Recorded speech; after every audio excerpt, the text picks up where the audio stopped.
Hi, grade 5-6. This video is to help you guys with your social and language arts that you will pick up on April the 3rd. Is it the 3rd? 2nd. For language arts, in class, our language arts class is very routine. So it's going to stay that way for the assignments I send home with you guys. Reading for 30 minutes, 4 days a week is still really, really important. And like I said, if you don't have a book, please send me a note back or a text message or something, and I will find a book to send home with you so you have something to read. Writing, you're going to continue to write in your historian journal. So this is something that I'm going to take in both for language arts and for social. Once you have 16 entries, then send me back your journal so that I can respond to it. This should take you about 20 or 30 minutes every time you do a new entry. And if you are stuck for ideas, on your assignment sheet on the very back, it gives you a whole list of different things that you can write about. And depending on what your assignment sheet has, you should be writing between 1 to 4 paragraphs every single entry. So 2-sentence entries in grade 5-6 are not going to work. So if that's what you have on your entries, you need to go back and maybe add a few things. The second assignment that you guys have for this week is letter writing. Because you actually can't see one another, except for a few of us can get on Zoom, but that's not the whole class. We're going to send letters back and forth to each other. On the bottom of your page, it will say you are writing to, and then that's who you're going to address your letter to at the top. I've broken down how you can write your letter for you so that if you get stuck or you're struggling with, well, I don't know what to write, I don't know what to say, it's 3 paragraphs, and in each paragraph I've split it up for you. So in paragraph 1, make sure you say like, hey, it's me, Mrs. Dorham. Ask them what they've been doing. So what have you been doing for fun? What games are you playing? Have you been going outside? Lots of kids in our area have farms and they're starting to have calves and they're outside doing lots of activities. Do they like doing their homework, or do they find it easier when they're in school to do stuff like that? And anything else you'd like to know what they've been up to. In your second paragraph, tell them about what you've been doing. So I've been spending lots of time doing this. My brother and sister and I made a schedule for homework at home. Something you're really sick of or bored or whatever it is. And then in your third paragraph, just let them know that you're looking forward to getting a response from them. So, I can't wait to hear back from you. Send me a letter telling me all the stuff that you've been doing. And then at the end, make sure you put sincerely or from or your friend, and then write your name. And then I also put on there, if you have time, add a picture or a sticker or a drawing. We have some awesome artists in this class, so add something to kind of brighten up the letter for them. For our spelling, I had a few questions about spelling this week. So our spelling has been the same every single Wednesday. You guys all I didn't send home words with you in your package because all of your guys' words are already in a package in your binder.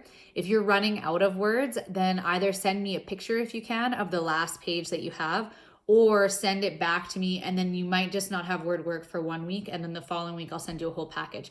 You only do 1 list a week. So you're not doing words every single day. You're doing it just like we did in school, once a week, and then that's it. And if you have questions, like you get confused, oh, I'm not sure how to sort these words, you can send me a picture of that too if you're able to, and then I can tell you guys how to sort them. I have a couple kids that are reading Bridge to Terabithia. Make sure you guys are still reading 2 chapters a week and then answering the questions. Then I have a few students also working on the little black and white reading booklets. So make sure you're doing 1 to 2 stories out of that a week as well. And once you finish those booklets, then send them back to me. Just a reminder, send me a good book quote, because our book quote wall is very quiet. There's nothing on it but my one quote, because we only started it a week before classes were canceled. And any good book reviews. And then I will see you guys for a meeting about LA on Monday. So maybe have a look at your letter and your assignments for the week, and then write down any questions that you guys have. For social, everyone will have received either online or in their package a copy of the PowerPoint that we normally would have done as a class together. So your job with this assignment is to go through, read the different bullet points, and highlight the really important things that you think are on each page. I want you to read it carefully, which is why I'm not posting the quiz on Go Formative until tomorrow afternoon. I don't want you guys just skipping right to the quiz and not actually reading. The other important thing about reading each area is that you guys are actually, so if you look at the back of the slides, it's empty. And the reason it's empty is because next week, that will be your guys' job, will be to read the information, condense it, and pull out the most important points that you would add to the slides. So your job in social this week is to go through, highlight the most important stuff. When you get to the end, which will be when you get to the big pictures of the coins, so you're going to stop here, and then you're going to take the quiz. You can either take the quiz on GoFormative, or you can take it on the paper copy. If you do it on the paper copy, just send the paper copy back with me or with your folder, but do not send this back because you need this for next week. So this does not come back, just the quiz. About half the classes, we're also working on timelines. We talked a little bit about this in our Zoom meeting, but for those of you that are watching that weren't in that meeting, you cannot just copy right from the timeline. That would be silly. And so you can write down the event, and then on another sheet of paper or even on the back of your timeline is where you add your 2 or 3 sentences that are researched information that tell me why that event was so important. And so that's where the work comes in. It's not writing down the date that I've given you with the event. It's going and figuring out, okay, why would this be an important event in Canadian history? Why is this even on the timeline?